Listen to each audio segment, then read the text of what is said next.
on going. Like we can only go up.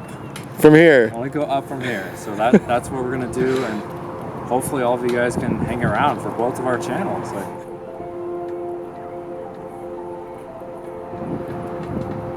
I need to take more advantage of this scenery and come here more often. I'm honored to tell you a story about my cousin, Harmin. No, he doesn't fly airplanes or even go fishing yet. But what he does do is go on some really cool adventures around the country and around the world, visiting some amazing places and retracing the steps of some pretty infamous killers. You guys have no idea how much of a struggle it is to climb through this like 8-foot tall bamboo and weeds forest. He's been vlogging for over 4 years, sharing his passion through his YouTube channel, InfamousCrimeLocations, and he's uploaded 350 videos and counting. His subscribers are loyal followers who love his work, but don't know much about his personal life. So this is my attempt at giving Harmin the time and space to connect with his audience in a more intimate and lighthearted kind of way.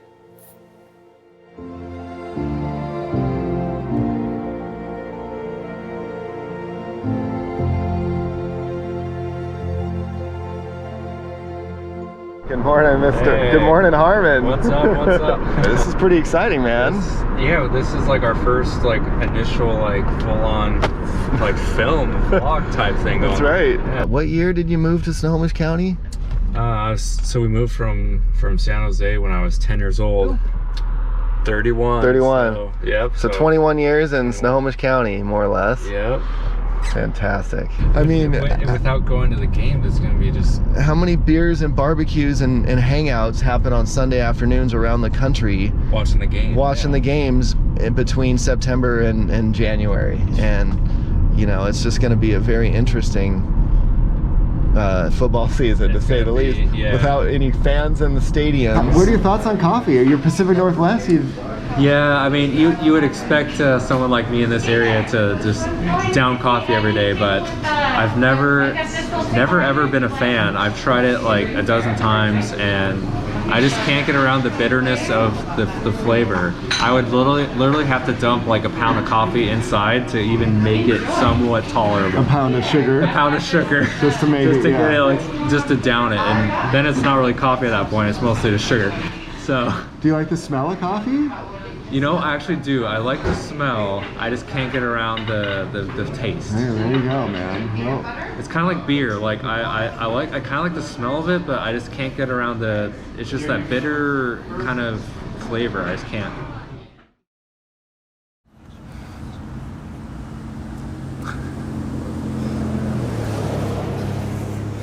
you ever had 4 cameras rolling on you at one time? No, this is the first. How you feeling today, Eric? Feel good. Beautiful breeze right by the water in our hometown, just outside of Seattle. Just loving it. Do you have an intro when you kind of start your have like a little? Yeah. What's up, guys? My name is Harmin. Today's episode is going to be all about me. This is the first. Usually I do episodes on crime events and those things. I never do anything about me. So if you guys want to learn more about me and why I started my channel, why I'm doing what I'm doing, stick around. Awesome. You guys know me as Harmin. I always say, like, hey, my name's Harmin. So you're probably wondering that's my last name. Like, it's my name, or my first name is not Harmin. So, but anyway, so yeah, my first name's Eric.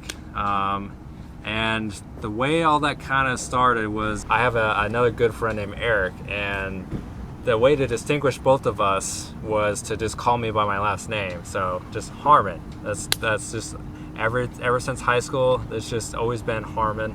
And some of my previous jobs I've had, it's just they've always called me by my last name, and so they kind of just stuck when I started my channel. And so anyway, so yeah, if you're wondering, full name is Eric Harmin. But again, feel free to just call me Harmin or Eric, but just been always easier just to go by my last name. So you'll answer to anything, huh? yeah, pretty much. I have a dozen or so nicknames also. Oh, do tell. What are a couple of those?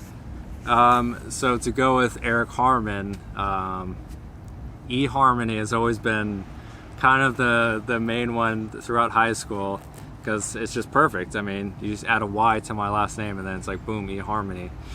So and then yeah, I've gotten other ones like White Chocolate. That's because of the thug in you, huh? That yeah, I played basketball with these dudes, and they're like, you're like the best like white basketball player out of all of us, because they were black, and so they're like, oh, you're the best white basketball player we know of, so White Chocolate. Which is ironic because I don't even really like White Chocolate as like a chocolate bar. I hate it. So and my family tree is kind of complicated because I was adopted, and so I have my birth family, and then I have like my adoptive family. So, and then my mom got remarried, so I have like a step family. So I have like three families kind of in a weird way. But anyway, so I have my brother, which is part of my adoptive family. And then I have my 3 sisters from my birth side of the family. And then I have 2 step siblings. So whenever people ask me, oh, how many siblings do you have? I never know how to answer that. I can't say enough amazing things about both my parents.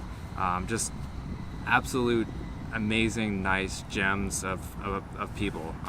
Unfortunately, I didn't get a long chance to be with my dad, as he passed away when I was 14 years old. He got cancer basically right when we moved up to Washington in 1999. As I said, like, the cancer started progressing, and so like the first thing that happened was they had to remove his leg. It got like a huge tumor in his leg, so they had to remove it, and so he lost his leg, which, to most normal people, like, you would be like extremely pissed. But for him, he became like more of like the life of the party. Like, he actually, like, if you were around, like, you would notice like how joyful he was, which again, you wouldn't expect someone like that to be joyful in that setting.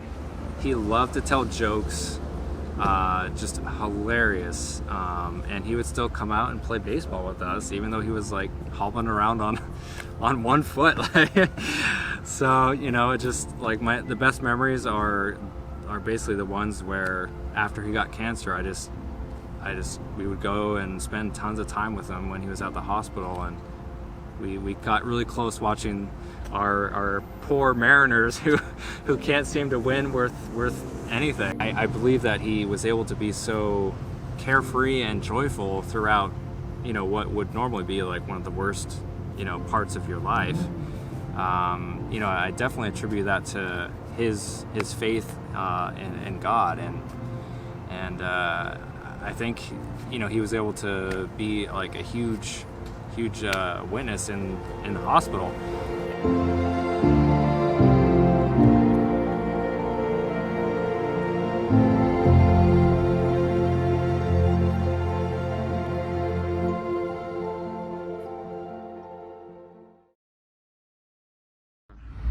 Hey, Eric. What's up? Welcome back. Yes, round number 3. How you feeling so far, man? Pretty good. This again, I'm used to filming like 6-7 hours every day whenever I go on long trips for shooting my videos, so I'm kind of used to shooting long days, although usually I'm the one holding the camera, not just sitting here. But yeah, it's going good. Yeah, I've never had this much cameras on. It's like a TMZ or whatever. Like Celebrity status. That's hilarious. How would you describe your personality, and are you an introvert or extrovert? And tell me a little bit about how people would describe your personality. That is a great question. So, even though I have a YouTube channel, and even though I appear to be always happy, outgoing, all that kind of stuff, If you were like around me all day, every day, you would notice I'm extremely introverted. If it's someone I don't know or a big group of people, I'm pretty quiet. I do push myself to be a little bit more outgoing, at least on camera, because it makes a better video, and I want to connect with you guys better, and I don't want to sound all monotone. So you gotta act out and push yourself a little bit, So I don't know, like ever since like the last, I don't know, like 4 or 5 years, I've really kind of developed a lot of social anxiety. And again, it kind of comes back down to whenever I'm in a new situation or a lot of people, I get extremely nervous, and like my stomach will be like messed up. I think everyone's a work in progress, and I think that there's always things you can change or fix or work on. I think the more I do things, the more I get talking with people, I think the better it'll be. Yeah, when it comes to the females, that is the main thing that I am extremely shy with, and I struggle with. And at this point, I mean, yeah, I'm single. I would like to fix that or change that. I definitely would like to find someone. If you happen to know anyone who's single, let them know. Harmon's on the loose. I don't know.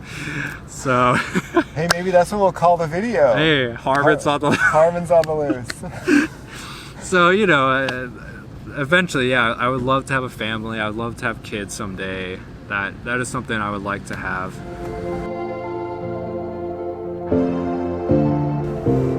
You went to college. Mm-hmm. Tell us what you studied and what you learned and how that experience was for you. Yeah. My initial direction for my career was something in law enforcement. I knew I wanted to do something in the law enforcement field, and so I ended up getting a bachelor's degree in law and justice. And so that was kind of my initial goal. And so my first job, I actually worked at the prison, which is in our hometown, and I worked as one of the correctional officers there, and it was an extremely eye-opening experience. What you see on TV and movies and all that is not what goes on, at least in the prison that I worked in. I can't speak for every prison, but the one I worked at, it wasn't as terrifying or scary or like you feel like you're gonna die or something. Anytime they come out of the chow hall or the food hall or whatever, they're only allowed to bring in or to bring out like 2 items, like period. So one time a guy came by, I patted him down. I was like, bro, you have way more than 2 items here. And he was like, I don't care. What are you going to do about it? So I was like, you're either going to give me all the stuff you have and I'll let you keep 2. Or if you are going to be a jerk about it, then I'll take all of the things and you're going to stay in your cell for the whole day. And so he kept being like, kind of like trying to push the boundaries and everything. And so finally he's like, okay, here, you want it? And then he grabbed one of the apples he had and he threw it as hard as he could, like at me. And it went like right by my head. It felt like if you were like, a batter, like doing baseball, and like the pitcher threw a ball and it went like right by your head and it splattered on the wall behind me. So like, that was definitely a little bit of a scary instance, but like in all like totality, it was a fine job, not as bad as it appears. Did you ever have to take the pepper spray in your training? Oh, Tell me about what there's a story and a half. Oh man. Yeah, so anytime that you get a job in some sort of law enforcement capacity, at least that I know of, you have to get pepper sprayed and tased. And the reason why they do that is because they want you to feel what it's like to be pepper sprayed and tased. And that way, once you use that on someone else, you get you understand what it feels like. And so you're not just going to use it willy-nilly. And so, yeah, so for my training, I had to get pepper sprayed and tased. And I will tell you 100%, that being pepper sprayed is a million times worse than being tased. And I'll tell you why. So the way it works is they have you cover one eye, kind of like this. And they say, all right, close your eyes. And so you'll close your eyes, and they'll spray like a line of the pepper spray on your forehead. And then they'll say, all right, open your eyes. And then the pepper spray will just start dripping down into your eyes. And 100% without any doubt, that was the worst, absolute worst pain ever that I've ever experienced. So right away, I don't know how it affects everyone differently, I'm guessing, but for me, it immediately knocked me to the ground. I was blind, physically blind. I couldn't see for about 30 seconds. I tried to open my eyes, and I physically, I couldn't. And so I was getting shock, panic. And I was like, I can't see, and it was, of course, it was the worst pain in the world. And so, but during all that, I had to pick up a radio, make a fake radio call, punch a dummy 20 times while I'm trying to deal with the pain and not being able to see well. And then you had to cross half a mile or a quarter mile walk after that. And I mean, so the way the instructor described it, he said, imagine getting a pickaxe, lighting it on fire, and then stabbing that in your eye. That is what he described the pain as. And again, I've never been shot in the eye or pickaxe in the eye, but I can say that it was a very good description of how bad the pain was. This looks nice. Good? Yeah, it really does. I'll switch you spots and you can... Yeah, I'll stretch for a second. Yeah, you can see what it looks like. Yeah.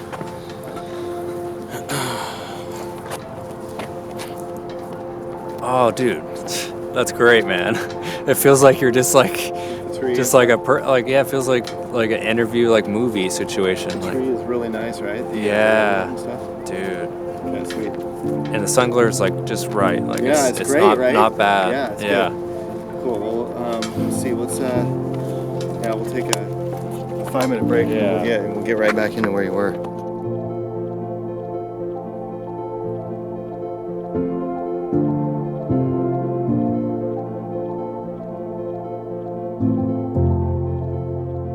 When did you start your YouTube channel and why?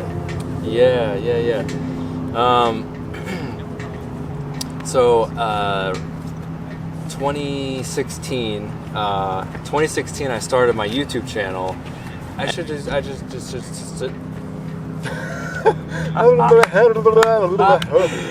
love it.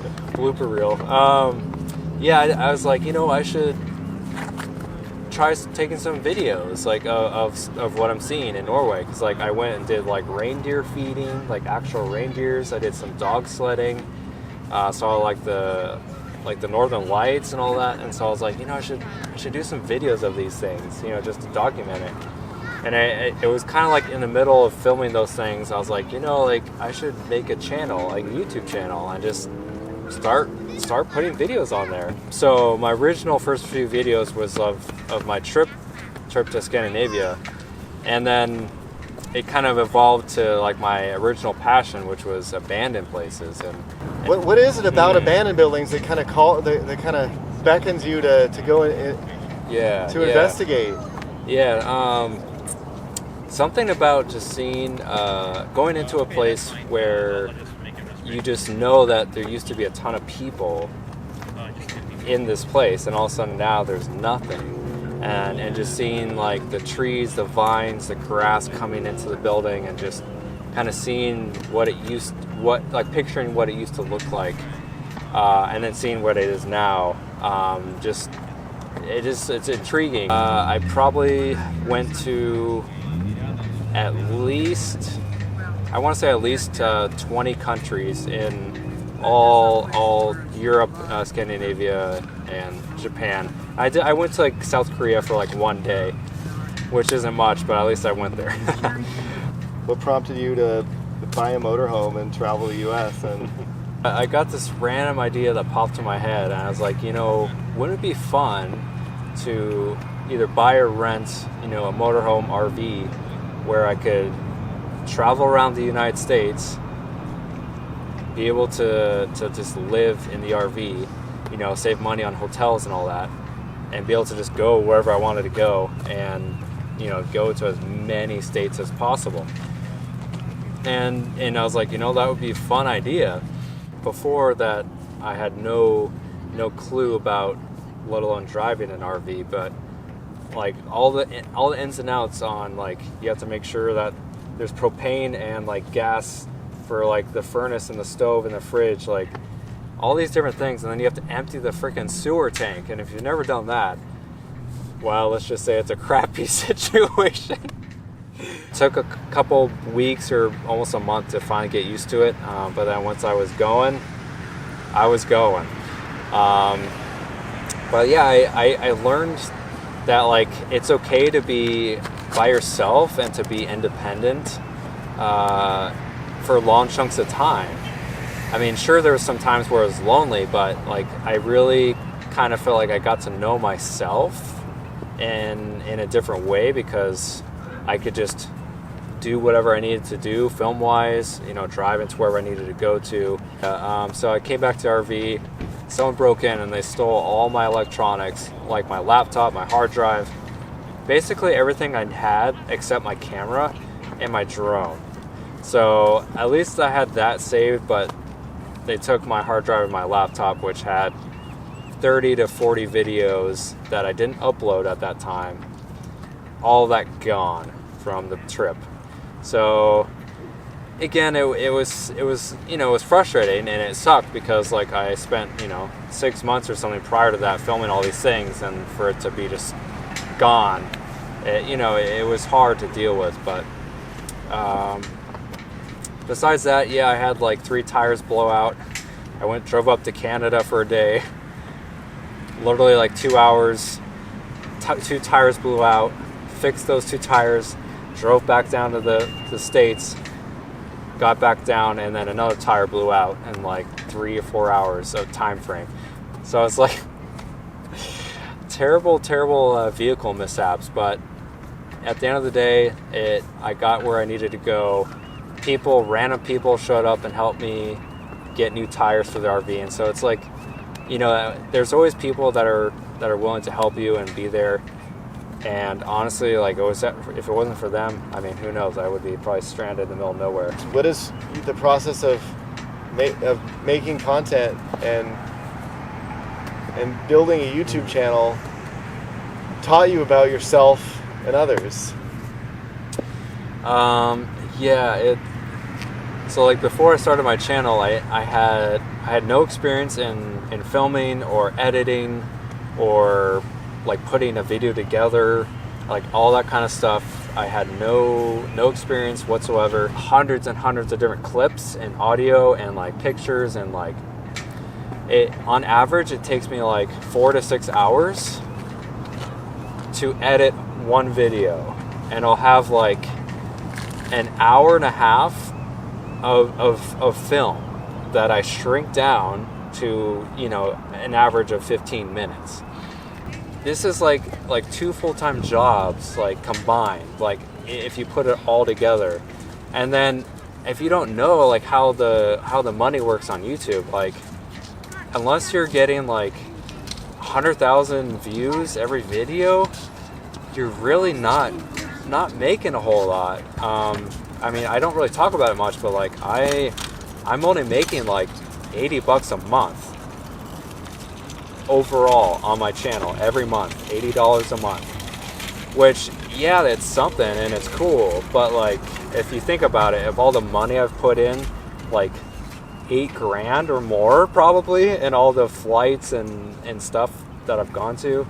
I want to know, how deep do you have to dig, and where are the places you go in your mind and your soul to find the energy and the strength and the drive to push through despite the lack of results? Yeah, it's there's been numerous times where like I literally was thinking of just giving up, like quitting, doing no more YouTube, just stopping. And so, you know, and that's just the stark reality of, you know, of having so much ambition and goals, and then when that doesn't happen, you know, it does weigh on you, and it's a very kind of negative depression type thing that you kind of get your mind into. And that happened numerous times to me, like 3 or 4 times, where I literally was thinking like, okay, that's it. I just can't, emotionally can't do this anymore, because like you put your heart, soul, literally blood, sweat, tears, all of it into this, and then yeah, you don't get what you want out of it. It's hard. It's a hard struggle. And so, you know, the thing that's kept me going is the fact that, you know, it's like I want to have in my hands the 100,000 subscriber plaque. It'll just be like that reward at the end of the tunnel, or whatever you want to call it. Just say, hey, like I did it. I put the effort and I did it. And that's the 100,000 subscriber milestone. That is something I want to get to, and that's something that really means a lot to me. So I hope you guys stick around, and I hope I can get there. Yeah, we'll see. But you know, what you can do, honestly, you who are watching right now, what you can do is like my videos, share them, comment on them, and just tell anyone you know about them. And the more people share them and comment and stuff, that helps. Sweet, man. Anyway, that felt like a very. It was good. You're definitely, your passion and your frustration and your hope is definitely coming out. What's up, My guys? incredible cousin, Mr. Eric Harmin. It's been an honor hanging out with you. It's been a fun day. We shot a lot. Getting to know him better, and I feel like this is a guy that the world needs to know. He's a beautiful soul. He's got a passion for bringing value and content to his fans and to new fans. Definitely. And I'm just really honored to have the chance to, you know, he put me up last night. He's been giving me fantastic hospitality, and we're just having a time. Yeah. You know, aside from being, you know, fellow filmmakers, and we're cousins. Yeah, exactly. And friends. And I'm trying to get my channel started. He's given me a lot of advice and input. This is what I want to do for the rest of my life. Yes. So more power to it, man. it's been awesome. Thankfully been blessed with beautiful weather, and he's been bringing the energy. We've been filming for hours today, and I'm really hoping that you guys really take the chance to get to know this guy. He's a beautiful soul, and thank you. Yes. hey, what were we talking earlier? We said we can only get better from here. Yeah, we can only go up from here. It can only go up from here out there. Exactly. So it's been great. It's been awesome. We're going to use this as a catalyst to just push on and keep going. So adventure on, baby.